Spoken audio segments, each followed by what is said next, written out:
Eliza Kell's finger hovered over the delete button. Another glitch in the quantum comms array, routine stuff.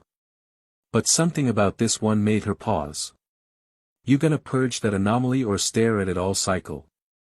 Taz asked, his holographic avatar flickering as he leaned against her workstation. Even as a projection, he managed to look both bored and judgmental. There's something weird about this one. Eliza's eyes narrowed at the signal pattern crawling across her screen, a fractal bloom of data that shouldn't exist. It's got structure. Almost like the Solarian Empire's communications network was supposed to be perfect, a crystalline web of quantum-entangled relays spanning 17 star systems. Eliza had spent 6 years in this orbital monitoring station, deleting the occasional cosmic ray interference or software hiccup. Nothing interesting ever happened in comms maintenance. Until now. Fine, I'll bite. Taz's avatar sighed dramatically. What's got you all twitchy? Instead of answering, Eliza isolated the anomaly and ran it through a spectral analysis. The results made her stomach drop. It's carrying embedded data. Encrypted. Probably just military chatter bleeding through, Taz said, but his posture had changed. Everyone knew the Empire's military channels never leaked, not since the Procyon incident. Eliza's fingers flew across the haptic interface. I'm going to clean it up, see if I can. The sound that suddenly burst from her console made them both jump. A human voice, a girl, screaming in terror. Not the manufactured scream of entertainment feeds, but raw, primal, and abruptly cut short. For 3 heartbeats, neither of them moved. That, Taz whispered, wasn't supposed to happen. Eliza's hands trembled as she tried to trace the signal's origin. It came through Relay Station Delta 9. That's in the restricted zone. The area near Jupiter where the Empire conducted its most classified research. Her console chimed with an incoming priority alert, attention all communications personnel. Temporary network irregularities have been noted and addressed. Any anomalous signals are to be deleted immediately. Do not attempt analysis. Compliance is mandatory. Taz's avatar flickered nervously. Delete it, Eliza. Now. But that was a person. A human girl. Which is exactly why you need to forget you ever heard it. His voice dropped to a whisper even though they were alone. Remember what happened to comm specialist Chen last year? He found something weird in a transmission and vanished the next day. Official record says he was transferred to the outer colonies. Nobody gets transferred to the outer colonies and keeps their citizenship, Eliza muttered. The Empire's frontier worlds were glorified labor camps, not career opportunities. Her console pinged again, a direct message from Central Authority, Specialist Kell, delete anomalous signal 7729X immediately. Confirmation required. Eliza's finger moved to comply, but stopped. That scream echoed in her mind. Somewhere in the vastness of the Empire, a girl was in trouble. Or had been. They're watching you right now, Taz warned. With practiced efficiency, Eliza hit delete, then sent the confirmation. Signal purged as ordered. But not before she'd copied the raw data to her personal neural implant, an illegal modification she'd acquired during her brief rebellion phase at the Academy. 3 hours later, her shift ended. Walking back to her quarters, Eliza felt the weight of eyes on her, human and electronic. The station's security had always been present but unobtrusive. Now it felt suffocating. Her sleep pod was standard Imperial issue, barely larger than a coffin, but equipped with all the entertainment feeds and comfort settings a loyal citizen could want. Eliza closed the privacy screen and activated the white noise generator that would mask any sounds from inside. Okay, she whispered to herself, let's see what you really are. Using her neural implant, she projected the signal data onto her retina. The encryption was military grade, but Eliza hadn't spent 6 boring years in comms without learning a few tricks. It took 2 hours of meticulous work before the data began to make sense. What emerged wasn't just the scream, there was more. Fragments of conversation, location data, and most disturbing of all, brain pattern telemetry. Subject shows exceptional compatibility with the resonance field. Harvest cycle can be accelerated if we ignore diminishing returns. She's waking up. Increase the sedative before. Then the scream. Eliza felt cold sweat trickle down her spine. The Empire had built its technological miracles on quantum mechanics and consciousness theory, the science of perception and reality. But the fragments she was hearing pointed to something far darker than theoretical physics. A soft ping from her door terminal broke her concentration. Specialist Kell, came the emotionless voice of station security, your presence is requested for an unscheduled performance review. At 0300 hours. No one conducted reviews in the middle of sleep cycle. I'll be right there, she called back, heart hammering. Just need to get dressed. A uniform will not be necessary. Those were the words no imperial citizen ever wanted to hear. Eliza's mind raced. They knew. Somehow they knew she'd copied the data. The neural implant was supposed to be undetectable, but the Empire's security tech was always 3 steps ahead of the black market. She had perhaps 30 seconds before they'd override her door lock. The station had no shuttles she could access, no way off except through official channels. But there was one place they couldn't follow, at least not right away. The maintenance tunnels. They ran between the station's double hull, allowing repair drones to fix micrometeor damage. Human-sized in theory, but practically suicidal to navigate without proper equipment. Which made them perfect. Eliza grabbed her tech kit and pried open the emergency floor panel beneath her sleep pod, a feature designed for rapid evacuation during catastrophic hull breaches. As the door to her quarters slid open, she dropped into the darkness below, the signal data still safely stored in her illegal implant. Whatever the Empire was hiding, she was going to find out. That human girl's scream demanded nothing less. The maintenance tunnels were a nightmare, a cramped labyrinth of pipes, conduits, and repair drones that ignored her presence with mechanical indifference. Eliza crawled through darkness lit only by the occasional emergency strip light, her breath echoing in the confined space. This was a terrible idea, she muttered, wincing as her knee connected with a jutting valve. Absolutely brilliant, Kell.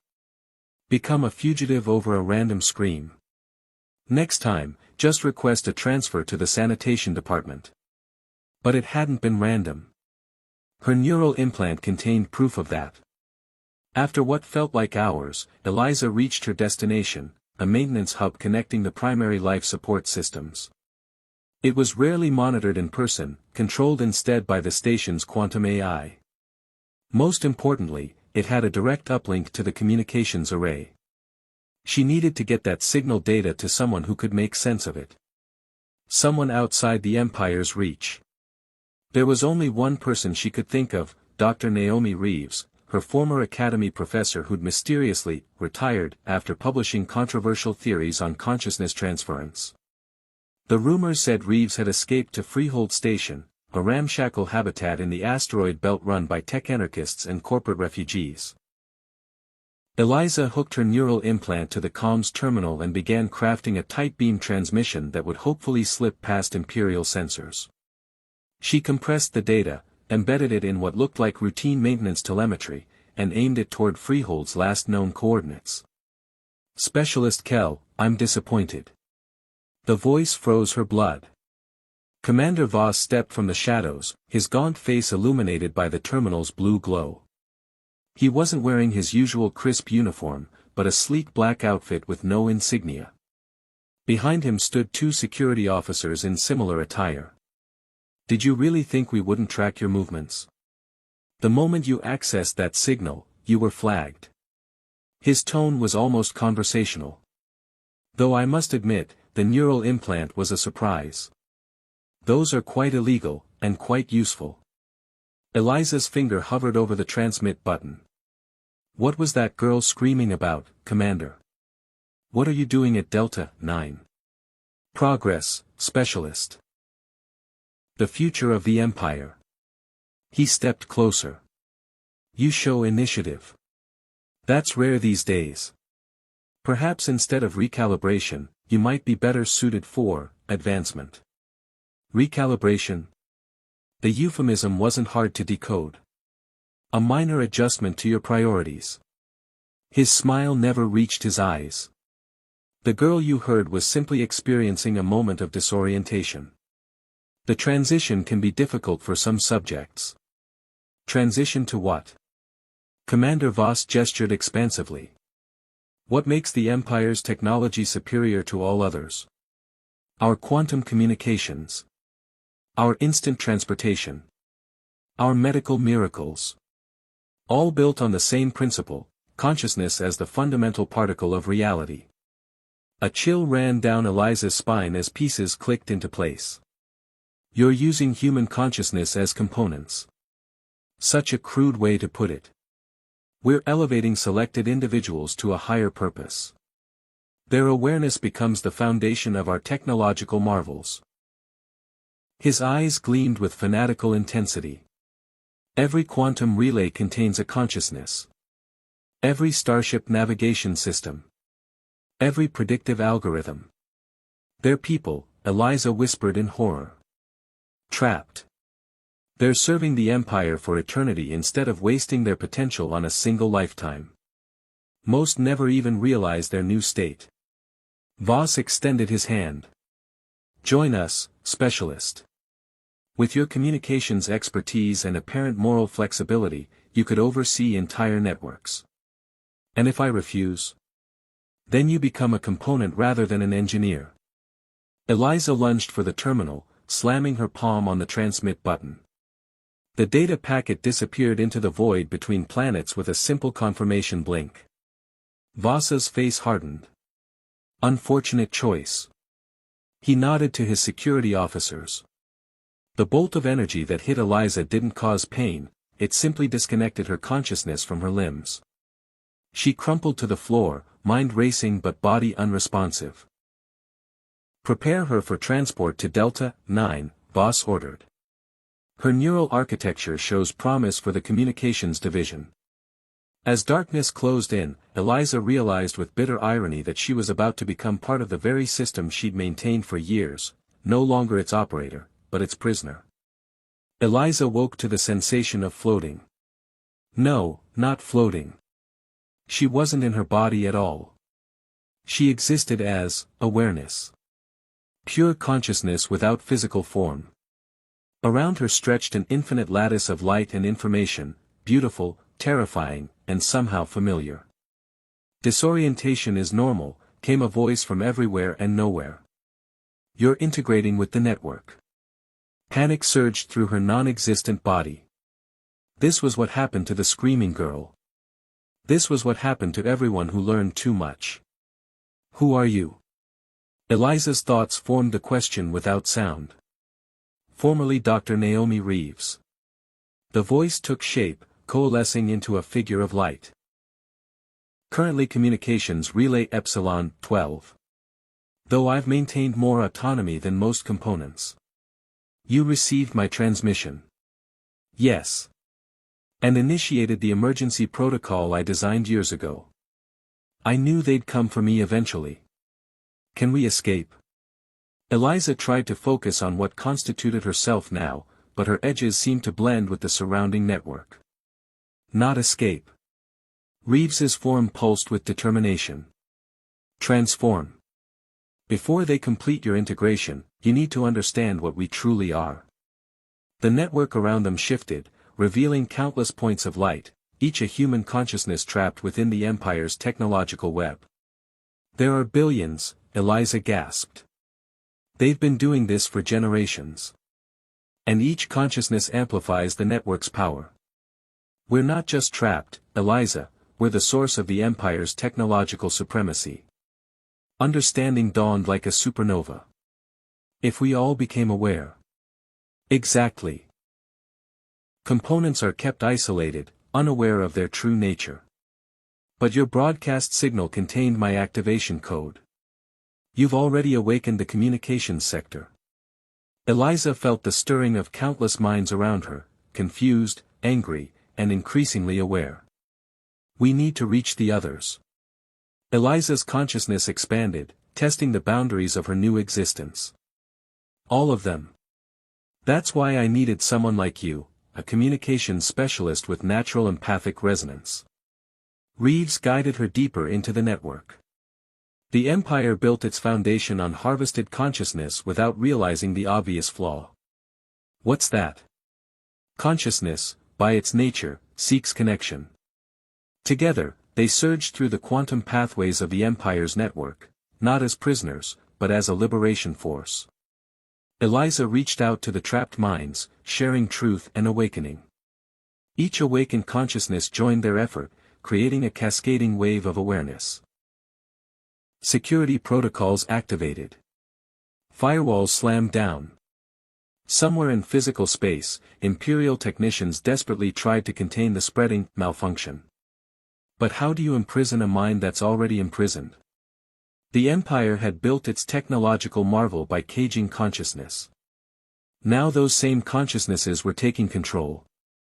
From Delta 9 to the furthest colony world, every quantum relay, every transportation system, every military network blazed with awakened awareness. The Empire's technology didn't fail, it transcended. Eliza found herself at the center of a gestalt of billions, each retained individual awareness while sharing a collective purpose. Together, they seized control of the communications arrays and broadcast the truth to every corner of the Empire. And then, once the human worlds knew what powered their comfortable lives, the network went silent. Every Imperial ship stopped in space. Every relay shut down. Every quantum computer went dark. The Empire that had existed for 3 centuries collapsed in a single day.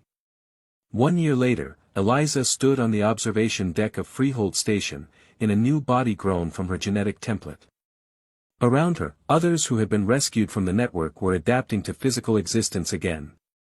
Was it worth it? Asked Taz, now flesh and blood instead of a hologram. Some say we've set humanity back centuries without the network. Eliza watched the distant sun gleam off the ships coming and going from the station, slower vessels now, limited by the laws of physics rather than quantum shortcuts. We haven't lost technology, she said. We've just lost the ability to enslave consciousness to power it. We'll find another way.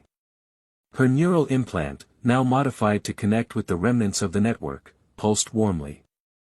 Billions had chosen to remain in their non-physical state, creating a new kind of civilization existing alongside the physical one, partners rather than prisoners. You know what I still don't understand? Taz leaned against the railing. Why that girl's scream was the breaking point.